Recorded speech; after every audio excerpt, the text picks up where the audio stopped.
Hello dear students, welcome back to Rohit academy. So already thumbnail చూసి ఇక్కడికి వచ్చారు కదా. మన కాంటెక్స్ట్ ఏంటంటే భారతదేశంలోనే మొట్టమొదటి డెడికేటెడ్ బటర్ఫ్లై శాంక్చురీ, అది ఆరాలం ఇప్పుడు సెటిల్ అయిపోయింది. దీనికి సంబంధించిన విషయాల్ని అండ్ వెస్టర్న్ ఘాట్స్కి సంబంధించిన కొన్ని సేలెంట్ పాయింట్స్ని ఈ వీడియోలో మనం డిస్కస్ చేసుకుందాం. ఓకే, సరే.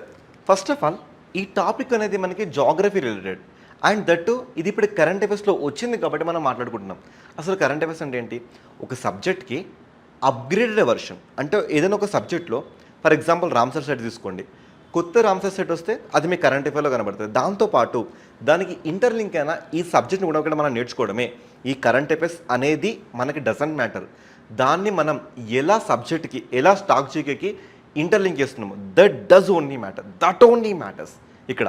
సరే, మీరు నార్మల్గా చదివేటప్పుడు మీకు ఇలా వైల్డ్ లైఫ్ సాంక్చురీస్ కానీ, నేషనల్ పార్క్స్ కానీ, టైగర్ రిజర్వ్స్ కానీ, ఎలిఫెంట్ రిజర్వ్స్ కానీ, బయోడైవర్సిటీ హాట్స్పాట్స్ కానీ, బయో రిజర్వ్స్ కానీ, మళ్ళీ ఈ బయో రిజర్వ్స్లో యునెస్కో రికగ్నైజ్డ్ బయో రిజర్వ్స్ కానీ, రామ్సర్ సైట్స్ కానీ, ఇలా ఎన్నో టాపిక్స్ ఉంటాయండి. ఇవన్నీ ఫర్ ఎగ్జాంపుల్ మీరు ఇప్పుడు వైల్డ్ లైఫ్ సాంక్చురీస్ ఉన్నాయి, ఇవి ఒక 573 ఉంటాయి. మరి నేషనల్ పార్క్స్ ఇవి ఒక 107 ఉంటాయి. టైగర్ రిజర్వ్స్ ఒక 58 ఉంటాయి. ఇలా ఎలిఫెంట్స్ 33 ఉంటాయి. బయోడైవర్సిటీ హాట్స్పాట్స్, అదేవిధంగా బయోస్పియర్ రిజర్వ్స్, ఇలా ఇవన్నీ మనం చూసుకుంటే ఒక్క రోజులో గుర్తుపెట్టుకోవడం ఇవన్నీ పాసిబులా కాదా? అస్సలు పాసిబుల్ కాదు. మరి ఇలా గుర్తుపెట్టుకుంటాం day by day time being ఇలా కరెంట్ అఫైర్స్లో వచ్చినప్పుడు మనం గుర్తుపెట్టుకుంటాం. అయితే ఇప్పుడు ఈ వైల్డ్ లైఫ్ సాంక్చురీ అనే ఈ కాన్సెప్ట్ నుంచి మనం కొత్తగా దేని గురించి మాట్లాడుకుంటున్నాం? బటర్ఫ్లై శాంక్చురీ గురించి మాట్లాడుకుంటున్నాం. ఓకేనా? బటర్ఫ్లై శాంక్చురీ, ఇలాంటి శాంక్చురీ ఫస్ట్ ఆఫ్ ఆల్ ఇలాంటి శాంక్చురీ మన దేశంలో మొట్టమొదటిసారిగా ఏర్పడింది ఎక్కడ సార్ అంటే అది ఆరాలంలో మనకి ఏర్పడింది. ఓకేనా? ఆరాలంలో. ఈ ఆరాలం ఎక్కడుంది సార్? ఇది ఎక్కడుందంటే ఇది మనకి కేరళలో లొకేట్ అయింది. అది కూడా కేరళలో కన్నూరు అనే ఈ డిస్టిక్లో ఉంది. ఏ డిస్టిక్? కన్నూరు డిస్టిక్లో మనకి లొకేట్ అయింది. ఈ కన్నూరు, ఈ ఆరాలం ఇదంతా మొత్తంగా మనం చూసుకుంటే వెస్టర్న్ ఘాట్స్లో ఇది ఇన్బిల్ట్ అయిపోయింది. వెస్టర్న్ ఘాట్స్ ఇదే తెలుగులో అయితే మీరు పశ్చిమ కనుమలు అనే పేరుతో పిలుచుకుంటారు. ఓకేనా? దీని స్ట్రాటజికల్ లొకేషన్ ఎక్కడ ఉందంటే ఈ ప్లేస్లో ఉంది. ఒకసారి నేను మిమ్మల్ని రియల్ టైంలో తీసుకెళ్తా, come with me. So first of all నేను ఆల్రెడీ దీన్ని ఇక్కడ లోడ్ చేసి పెట్టానండి. ఇది ఇండియా. ఈ ఇండియాలో మనం చూస్తే చూడండి, ఇండియాలో మీకు గుజరాత్, మహారాష్ట్ర, గోవా, కర్ణాటక, కేరళ ఈ ప్రాంతంలో మొత్తంగా కూడా మీకు పశ్చిమ కనుమలు అంటే వెస్టర్న్ ఘాట్స్ అనేవి మనకి లొకేట్ అయిపోయి ఉన్నాయి. ఈ వెస్టర్న్ ఘాట్స్ మనకి అరేబియా సముద్రం చూసుకుంటే ఇలా స్టీప్గా ఉండి, మరి మీరు ఈస్ట్ సైడ్ చూసుకుంటే ఈ మనకి స్లోప్గా మనకు కనబడతాయి. అండ్ వీటిని మనం మహారాష్ట్రలో సహ్యాద్రి అని పిలుస్తాం. అదే మీరు కర్ణాటక వెళ్తే బాబా బుడాన్ హిల్స్ అని కూడా మనం పిలుచుకోవచ్చు. ఓకేనా? ఇప్పుడు ఇది కేరళలో మనకి ఏ డిస్టిక్? కన్నూరు కనబడుతుందా? కన్నూరు డిస్ట్రిక్ట్లో మనకు లొకేట్ అయిపోయింది. ఓకేనా? సో కన్నూరు డిస్ట్రిక్ట్లో ఈ ప్లేస్లో మనకి ఏముంది? ఆరాలం వైల్డ్ లైఫ్ సాంక్చురీ ఉంది. ఇక్కడితో మనకి ఇంతకుముందు క్వశ్చన్ అడిగేవారు. మరి ఇప్పుడు క్వశ్చన్ ఎలా వచ్చిందంటే ఈ ఆరాలం వైల్డ్ లైఫ్ సాంక్చురీని ఆనుకొని ఉన్న ఇంకేమైనా వైల్డ్ లైఫ్ సాంక్చురీస్ ఉన్నాయంటే అఫ్కోర్స్ మనం కర్ణాటకలో చూస్తే బ్రహ్మగిరి వైల్డ్ లైఫ్ సాంక్చురీ ఉందండి. ఓకేనా? Brahmagiri wild life sanctuary. And దీనికి దగ్గరగా మనం చూసుకుంటే కొట్టియూర్ రిజర్వ్ ఫారెస్ట్ కూడా దీనికి అత్యంత దగ్గరలో మనకు ఉందని ఇక్కడ మనం చెప్పుకోవచ్చు. గాయస్, ఇదేనండి రియల్ టైం విజువలైజేషన్ అంటే మీరు ఏదైతే మాట్లాడుకుంటున్నారో, ఏదైతే మీరు చదవాలనుకుంటున్నారో దాన్ని నేను మీకు రియల్ టైంలో ఇక్కడ ఇలా చూపెట్టడం జరిగింది. ఇది మొత్తం కూడా మనం మాట్లాడుకుంటున్న ఆరాలం బర్డ్ శాంక్చురీకి సంబంధించిన విజువలైజేషన్స్ అని ఇక్కడ మీరు చూసుకోవచ్చు. ఓకేనా? ఎస్. సో ఇలా మన కళ్ళ ముందుకు వచ్చింది. అయితే ఇది మన కరెంట్ అఫైర్. ఈ కరెంట్ అఫైర్ ఏంటంటే కేరళ ప్రభుత్వం 2025లో ఈ వైల్డ్ లైఫ్ శాంక్చురీని బటర్ఫ్లై శాంక్చురీగా నోటీస్ చేసింది. ఆ నోటీస్ని కాస్త ఇప్పుడు అనౌన్స్ చేసింది, విచ్ మీన్స్ డిక్లేర్ చేసింది. ఇప్పుడు 2026లో ఎప్పుడైతే 2025లో ఆ వైల్డ్ లైఫ్ శాంక్చురీని బటర్ఫ్లై శాంక్చురీగా నోటీస్ చేసిందో దాన్ని ఇప్పుడు డిక్లేర్ చేసింది. అలా ఇది ఇప్పుడు మన కళ్ళ ముందుకు వచ్చింది. ఇక్కడ మీరు చూడొచ్చు, Kerala government has officially renamed Aralam wildlife sanctuary to the Aralam butterfly sanctuary and this is making the first dedicated for the butterfly sanctuaries in ఇండియాగా మీరు గుర్తుపెట్టుకోవచ్చు. సరే, ఇప్పుడు కేరళ అనే నేమ్ మనకి న్యూస్లోకి వచ్చింది కాబట్టి మీరు ఏమేమి టర్మినాలజీ ఇక్కడ గుర్తుపెట్టుకోవాలి, ఎస్పెషల్ ఇన్ ద జాగ్రఫీ కాంటెక్స్ట్లో. ఓకేనా? ఫస్ట్ ఆఫ్ ఆల్ ఇక్కడ మీరు చూసుకుంటే ఆరాలం వైల్డ్ లైఫ్ సాంక్చురీ కాస్త ఇప్పుడు ఆరాలం బటర్ఫ్లై సాంక్చురీగా మారిపోయింది. దీని పక్కనే మనం చూసుకుంటే ఈ కర్ణాటకలో మీరు ఇక్కడ ఏం చూసారు? ఇంతకుముందు బ్రహ్మగిరి వైల్డ్ లైఫ్ సాంక్చురీని ఇప్పుడు మీరు ఎక్స్పీరియన్స్ అయ్యారా కాలేదా? అఫ్కోర్స్ అయ్యారు. నెక్స్ట్ కిందనే మీకు కొట్టియార్ రిజర్వ్ ఫారెస్ట్ కూడా మీరు చూస్తున్నారు. ఈ పక్కనే మనం చూసుకుంటే వయనాడు కూడా మనకు కనబడుతుంది. ఈ వయనాడు కూడా లాస్ట్ టైం మనకి ఫ్లడ్స్ రావడం వల్ల మనం చాలా ఇష్యూస్ని ఫేస్ చేయడం జరిగింది. Next silent valley national park కూడా ఇదే మన కేరళలో ఉంది. అదే కాకుండా ఇక్కడ మీరు చూసుకుంటే పరంబికులం నేషనల్ పార్క్ కానీ, ఇరవికులం నేషనల్ పార్క్ కానీ, so Anamudi highest peak in Western Ghats కానీ, తట్టేకాడ్ వైల్డ్ లైఫ్ సాంక్చురీ కానీ, ఇడుక్కి కానీ, మతికెట్టం షోలా ఫారెస్ట్ కానీ, పెరియార్ టైగర్ రిజర్వ్ కానీ, షండూర్ని వైల్డ్ లైఫ్ సాంక్చురీ కానీ, నెయ్యార్ కానీ, పెప్పరా కానీ, ఇవన్నీ కూడా మనకి కేరళలోనే కనబడుతున్నాయి. ఇవన్నీ మీరు గుర్తుపెట్టుకోవాల్సిన అంశాలు. ఓకేనా? ఎస్. నెక్స్ట్ మరి ఈ కాంటెక్స్ట్ ఏం చెప్తుంది, అసలు దీన్ని వైల్డ్ లైఫ్ సాంక్చురీగా ఎప్పుడు అనౌన్స్ చేస్తారంటే, ఇక మీ అందరికీ తెలుసు మన దేశంలో వన్యప్రాణి సంరక్షణ చట్టం ఏ సంవత్సరంలో వచ్చింది? వన్యప్రాణి సంరక్షణ చట్టం 1972 వచ్చింది. ఓకేనా? 1972. దీని ప్రకారంగా ఈ ఏరియాని మనం 1984లో వైల్డ్ లైఫ్ సాంక్చురీగా వన్యప్రాణుల అభయారణ్యంగా దీన్ని మనం డిక్లేర్ చేయడం జరిగింది. ఇప్పుడు 1984లో డిక్లేర్ చేయడం జరిగింది. ఓకేనా? తర్వాత ఈ ప్రాంతంలో మనకి సుమారుగా 260 నుంచి మొదలుకొంటే 320 వరకు రకరకాల బటర్ఫ్లై స్పీషీస్ మనం కనబడితే కోర్స్ అవి మైగ్రేట్ కూడా ఈ ప్లేస్ నుంచి అవ్వడం జరుగుతుంది. ఓకేనా? అలా ఇది మన కళ్ళ ముందుకు వచ్చింది. ఇది మనకి వెస్టర్న్ ఘాట్స్లో చాలా క్రూషియల్ ఏరియాలో ఇది మనకి లొకేట్ అయిపోయింది. అంటే ఈ కాంటెక్స్ట్లో అసలు వెస్టర్న్ ఘాట్స్ అంటే ఏంటి, అవి ఎలా వచ్చినాయి, దీని మీద వెరీ రీసెంట్గా ఏదైనా రిపోర్ట్ వచ్చిందా లేదా, ఇవన్నీ కూడా ఒకసారి మనం డిస్కస్ చేసుకుందాం ఇక్కడ. ఓకేనా? చూడండి, మన ప్రతి టాపిక్ మీకు తెలుగు ఇంగ్లీష్లో ఉంది. అండ్ ఈ పీడిఎఫ్ మన రోహిత్ అకాడమీ టెలిగ్రామ్లో మీరు దీన్ని తీసుకోవచ్చు. ఓకేనా? ఎస్. నెక్స్ట్ మరి ఇక్కడ కీ ఫీచర్స్ని మనం అబ్జర్వ్ చేసుకుంటే దీని టోటల్ ఏరియా వచ్చేసి 55 స్క్వేర్ కిలోమీటర్లో సెటిల్ అయిపోయింది. ఓకేనా? అండ్ ఇక్కడ హైడ్రాలజీ అంటే ఈ ప్లేస్లో మనకి వాటర్ క్వాంటిటీని మనం చూసుకుంటే ఇక్కడ మేజర్ ఒక నది ఉందండి. ఆ నది పేరే చీన్ కన్నీ నది. ఆ నది పేరేంటి? చీన్ కన్నీ నది. మీరు అన్ని నదులు గుర్తుపెట్టుకోవాల్సిన లేదు. ఇలా ఎప్పుడైనా న్యూస్లోకి ఏదైనా నది వస్తే దాన్ని గుర్తుపెట్టుకుని సరిపోద్ది. ఆ నది పేరు ఏంటంటే చీన్ కన్నీ నది. అండ్ ఇక్కడ వర్షపాతం పడితే అది సుమారుగా మనకి 4000 to 6000 మిల్లీమీటర్ పర్ యాన్యువల్గా ఇక్కడ మనకి రిపోర్ట్ అవుతుంది. అఫ్కోర్స్ అది చాలా హ్యూజ్ ఫార్మేషన్లో ఉన్న రెయిన్ఫాల్గా మనం ఇక్కడ గుర్తుపెట్టుకోవచ్చు. మరి టెంపరేచర్ చూసుకుంటే 11 degrees నుంచి 40 degrees వరకు చూసుకోవచ్చు. అండ్ ఈ ప్లేస్లో వెజిటేషన్ మనం చూసుకుంటే evergreen forest, semi evergreen forest అంటే సతత హరితారణ్యాలు ఈ ప్లేస్లో మనకు కనబడుతున్నాయి. ఇక బయోడైవర్సిటీ చూసుకుంటే 260 to 320 వరకు బటర్ఫ్లై స్పీషీస్ మనం ఇక్కడ ఎక్స్పీరియన్స్ అవ్వచ్చు. ఇలా అండ్ ఈ ప్లేస్లో మనకి వైల్డ్ లైఫ్ యాక్ట్ ప్రకారంగా, వన్యప్రాణుల సంరక్షణ చట్టం ప్రకారంగా అందులో Schedule 1లో మనకి స్లెండర్ లోరిస్ అని ఒక జంతువు ఉంది. దాన్నే మనం తెలుగులో పునుగు పిల్లి అంటాం. ఈ పునుగు పిల్లి యొక్క చెమటని మనకి తిరుమలలో వెంకటేశ్వర స్వామి వారికి అభిషేకం చేయడంలో ఒక ఆయిల్ కూడా దీన్ని వాడడం జరుగుతుంది. అలాంటి స్లెండర్ లోరిస్ కూడా ఈ ప్రాంతంలో మీకు కనబడతాయి. అంతేందుకు మీరు కాంతారా అని ఒక మూవీలో చూసుకుంటే కొన్ని స్లెండర్ లోరిస్ మొత్తం కూడా హీరో మీద అటాక్ చేయడం జరుగుతుంది. అలాంటి థింగ్స్ అన్నట్లుగా. ఓకేనా? ఎస్. ఇలా మన కళ్ళ ముందుకు వచ్చింది.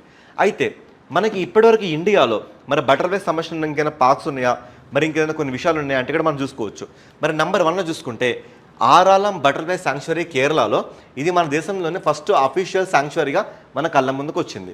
నెక్స్ట్ బటర్ఫ్లై పార్క్, ఇది బటర్ఫ్లై శాంక్చురీ కానీ మన దేశంలో బటర్ఫ్లై పార్క్ కూడా ఒకటి ఉందండి. అది ఎక్కడుందంటే కర్ణాటక క్యాపిటల్ బెంగళూరులో బన్నేర్ఘట్ట నేషనల్ పార్క్ లేదా మనకు కనబడుతుంది. గుర్తుపెట్టుకోండి, ఈ టాపిక్ చాలా ఇంపార్టెంట్. ఇంత నేర్చుకొని రేపొద్దున మీరు బటర్ఫ్లై పార్క్ ఇక్కడ ఉందంటే మీరు ఆరాలం వైల్డ్ లైఫ్ శాంక్చురీ లేదా ఆరాలం బటర్ఫ్లై శాంక్చురీ అంటే మాత్రం అది చాలా తప్పు. బటర్ఫ్లై పార్క్ మాత్రం మనకి బెంగళూరులో బన్నేర్ఘట్ట నేషనల్ పార్క్లో ఉంది. బటర్ఫ్లై శాంక్చురీ ఎక్కడుందంటే మీరు కేరళలో కన్నూర్ డిస్ట్రిక్ట్లో వెస్టర్న్ ఘాట్స్లో ఈ ఆరాలంలో ఉందని చెప్పొచ్చు మీరు. అదేవిధంగా ట్రాపికల్ బటర్ఫ్లై కన్జర్వేటరీ, ట్రాపికల్ అంటే ఉష్ణమండల ప్రాంతంలో బటర్ఫ్లైస్ కన్జర్వేటరీగా తమిళనాడులో, అది కూడా తిరుచిరాపల్లిలో ఒకటి సెటిల్ అయిపోయింది. నెక్స్ట్ బటర్ఫ్లై కన్జర్వేటరీ అదొకటి గోవాలో కూడా మనకు ఉంది. అదేవిధంగా అసోలా బట్టి వైల్డ్ లైఫ్ సాంక్చురీ ఇది ఢిల్లీలో ఉంది. ఇది కూడా బటర్ఫ్లైస్ చాలా ఫేమస్. అండ్ దీన్ని మనం ఇంతకుముందు కరెంట్ అఫైర్స్ కూడా మనం డిస్కస్ చేయడం జరిగింది. అదేవిధంగా బటర్ఫ్లై గార్డెన్ ఇది మనకి పూణేలో కూడా లొకేట్ అవుతూ కనబడుతుంది. అండ్ ఇప్పుడు మనకి కేరళ న్యూస్లోకి వచ్చింది కాబట్టి కేరళ సంబంధించిన కొన్ని సైలెంట్ ప్యాసెజ్ కూడా మనం నేర్చుకుందాం. కేరళ క్యాపిటల్ మనం చూసుకుంటే త్రివేంద్రం, కానీ కేరళ హైకోర్టు మాత్రం ఈ త్రివేంద్రంలో ఉండదు. అలా అని కేరళ హైకోర్టు మనకి ఎక్కడుందంటే ఎర్నాకులంలో కనబడుతుంది. ఓకేనా? ఎక్కడుంది? మనకి ఎర్నాకులంలో ఉంది.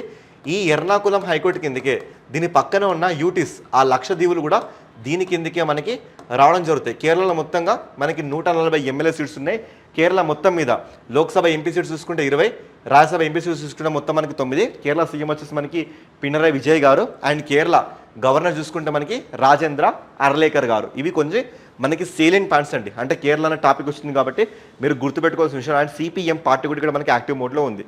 అండ్ దాంతోపాటుగా ఇప్పుడు మీరు ఇక్కడ ఇంకొక విషయం నేర్చుకోవాలి.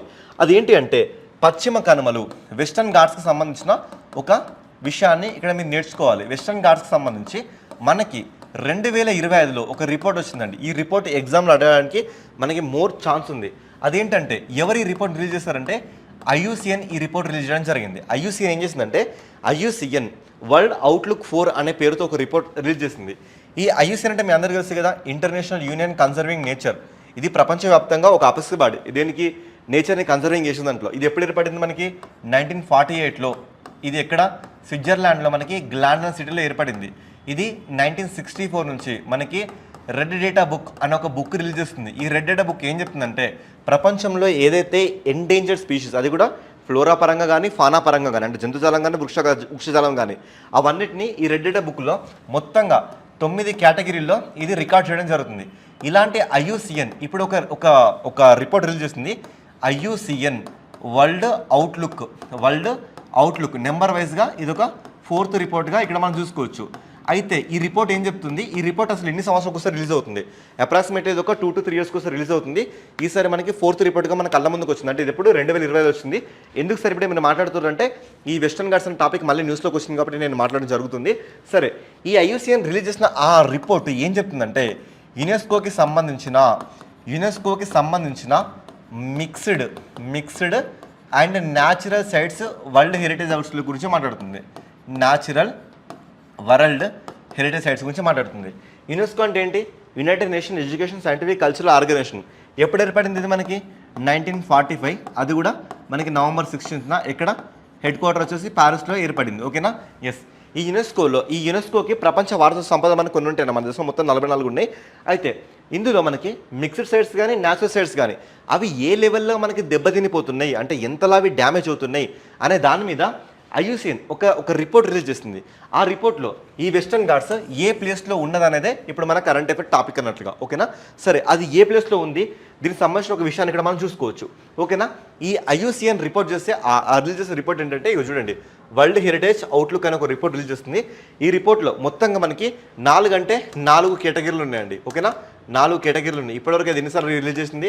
4 సార్లు. ఇగో మొట్టమొదటిసారిగా 2014లో, రెండోసారి 2017లో, మూడోసారి 2020లో, నాలుగోసారి 2020లో రిలీజ్ చేసింది.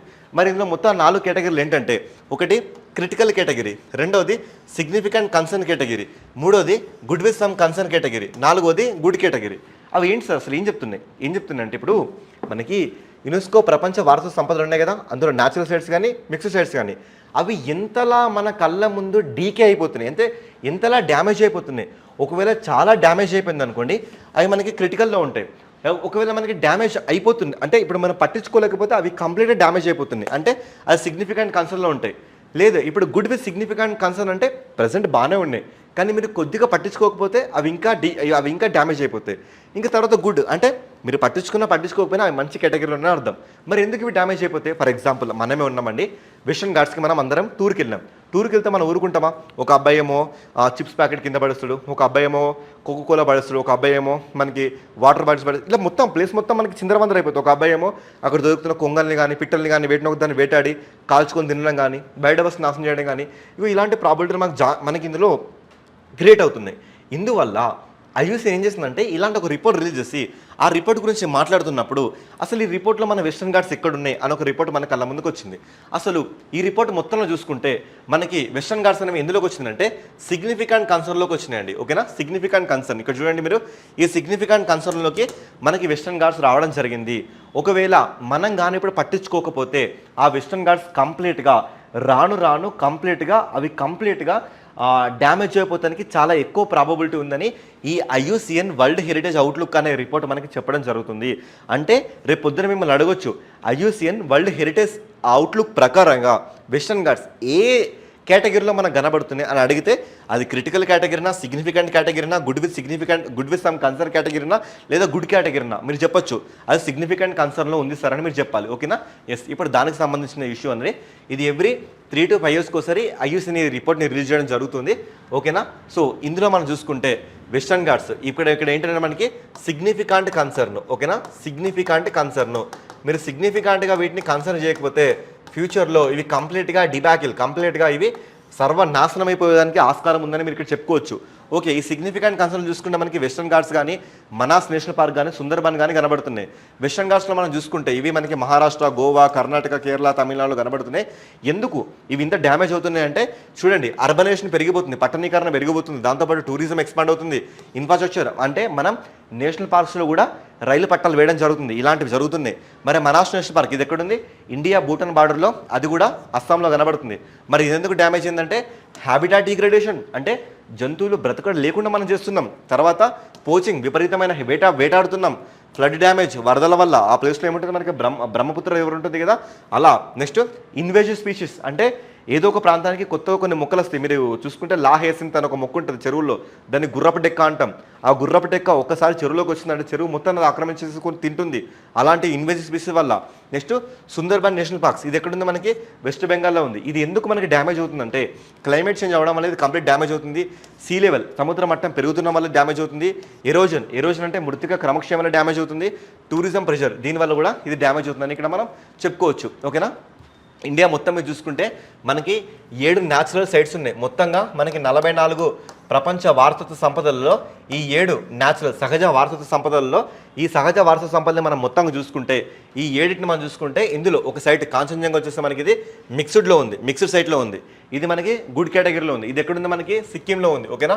నెక్స్ట్ మిగతా 4 సైట్లు కాజీరంగా నేషనల్ పార్క్ కానీ, నందాదేవి కానీ, వ్యాలీ ఆఫ్ ఫ్లవర్స్ కానీ, కియోలాడియో కానీ, గ్రేట్ హిమాలయన్ కానీ, ఇవన్నీ గుడ్ విత్ సమ్ కన్సర్న్, అంటే పర్లేదు, బాగానే ఉన్నాయి, పట్టించుకోకపోతే అవి కూడా మనకి డ్యామేజ్ అవడానికి ఆస్కారం ఉంది. మరి మిగతా 3 సైట్స్, అది వెస్టర్న్ ఘాట్స్ కానీ, మనాస్ కానీ, సుందర్బన్ కానీ సిగ్నిఫికెంట్ కన్సర్న్లో మనకి కనబడుతుంది. ఓకేనా? టూరిజం ఎక్స్పాండ్ అవ్వడం వల్ల ఇది జరుగుతుంది. అండ్ ఇక్కడ మీరు గమనించాల్సిన ఇంకొక విషయం ఉందండి. ఇప్పుడు మనం చూస్తున్న ఈ వెస్టర్న్ ఘాట్స్ అన్నీ కూడా మన దేశంలో ఒకలా పనిచేస్తున్నాయి. ఎలా పనిచేస్తున్నాయి అంటే సౌత్ వెస్ట్ మాన్సూన్ ఇవి మన దేశంలోకి ఎంటర్ అవుతున్నప్పుడు ఇవి భలే యాక్టివ్ మోడ్లో పనిచేస్తాయి. ఓకేనా? అయితే సౌత్ వెస్ట్ మాన్సూన్ ఎక్స్పాండ్ అవుతున్నప్పుడు ఇక్కడ మనం ఒక విచిత్రమైన సిచ్యువేషన్, ఒక గమ్మత్తైన ఫినామినా అని ఇక్కడ మనం ఎక్స్పీరియన్స్ అవ్వచ్చు. ఆ ఫినామినా ఏంటంటే దాని పేరే పాల్ఘాట్ లేదా పాలక్కడ్ అనే ఒక డిస్ట్రిక్ట్ని మీరు ఇక్కడ చూడొచ్చండి. పాలక్కడ్ ఇది ఒక డిస్ట్రిక్ట్. ఇది ఎక్కడుందంటే మనకి కేరళలో కనబడుతుంది. మీరు చూడొచ్చు పాలక్కడ్ అనే డిస్ట్రిక్ట్. ఇదేనండి పాలక్కడ్ అనే డిస్ట్రిక్ట్. ఈ పాలక్కడ్ అనే డిస్ట్రిక్ట్ స్పెషాలిటీ ఎందుకు సార్ మీరు ఇప్పుడు దీన్నే మాకు చూపిస్తున్నారు అంటే ఒక్కసారి మీరు చూడండి, ఇక్కడ చూస్తే మీకే అర్థమవుతుంది. ఇక్కడ మీకు ఇంత గ్రీనరీ కనబడుతుంది. ఇది మొత్తం కూడా మనకి వెస్టర్న్ ఘాట్స్కి సంబంధించిన పర్వతాలు. ఈ పర్వతాలు ఒక్క ప్లేస్ దగ్గర మనకి బ్రేక్ రావడం జరుగుతుంది. ఆ ప్లేస్ పేరే మనకి పాలక్కడ్. అంటే ఇక్కడ చూడండి, మీకు కనబడుతున్న ఈ పర్వతాలు మొత్తం కూడా మనకి ఎక్కడ కూడా బ్రేక్ లేకుండా మనకు వచ్చినాయి. కానీ ఈ పాలక్కడ్ అనే ఏరియాలో ఒక 20 కిలోమీటర్స్ వరకు ఎక్కడ కూడా మళ్ళీ మీకు పర్వతాలు కనబడవు. కావాలంటే మీరు ఇక్కడ చూడండి నాతో పాటు. ఒకసారి నేను మీకు 3Dలో చూపిస్తున్నా. మీకు పర్వతాలు కనబడుతున్నాయా? మళ్ళీ మీకు పర్వతాలు ఎక్కడంటే ఈ పాలక్కడ్ ఉన్నంత వరకు కాదు, ఈ ప్లేస్లో తప్ప ఇక్కడ నుంచి మళ్ళీ మీకు పర్వతాలు స్టార్ట్ అవుతాయి. ఇదేనండి, this is 3D real time visualisation. గుర్తుపెట్టుకోండి, మీ ఫ్రెండ్స్ అందరికీ ఇలాంటి వీడియోస్ని మీరు ఫార్వర్డ్ చేయండి. ఓకేనా? సో చూడండి, ఇక్కడ ఈ 20 to 30 కిలోమీటర్స్ తప్ప మిగతా రేంజ్ మొత్తం కూడా మనకి ఇలా ఈ కొండలు విస్తరించుంటాయి. కానీ ఈ రేంజ్లో మాత్రం ఇలా మనకి కొండలు విస్తరించి కనబడవు. So this is the great significant issue about the Western Ghats. This is the only point that south west monsoon enters India.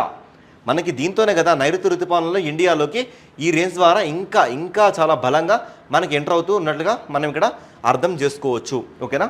So guys, ఇది entire detail analysis of Western Ghats and Aralam bird శాంక్చురీకి సంబంధించిన కొన్ని విశేషాలు. అండ్ ఇలాంటి content మన current affairs 540 ఇది మనకి purchase course అండి. 199 రూపీస్కే 6 మంత్స్కి మనకి అవైలబుల్గా ఉంది మన రోహిస్ అకాడమీలో. మీకు ఇలాంటి కంటెంట్ టాపిక్స్ ఎవ్రీడే కావాలి. దట్టు మీకు సబ్జెక్ట్ ఓరియంటేషన్లో, స్ట్రాటజీకి ఓరియంటేషన్లో, ఇంతకుముందు వచ్చిన పీవైక్యూస్లో అండ్ రాబోతున్న టెస్ట్ ప్రకారంగా మనం ఇక్కడ అన్ని టాపిక్స్ని డిజైన్ చేయడం జరిగింది. ఇది జస్ట్ అందులోంచి ఒక పిక్ చేసుకున్న ఒక టాపిక్ని మాత్రం మీకు ఎక్స్ప్లెయిన్ చేయడం జరిగింది. ఇలాంటి టాపిక్స్ మనకు కుప్పలుగా ఉంటాయండి. సో మీకు ఇంట్రెస్ట్ ఉంటే డైరెక్ట్ మీరు రోహిస్ అకాడమీకి వెళ్ళండి. కరెంట్ అఫైర్స్ 540 శ్రవణ్ సార్ది మీరు పర్చేస్ చేసుకోండి. ఇలాంటి టాపిక్స్ మీకు ఇంకా వస్తుంటాయి. So this is your Shravan sir, faculty of geography and current affairs. Thank you so much guys.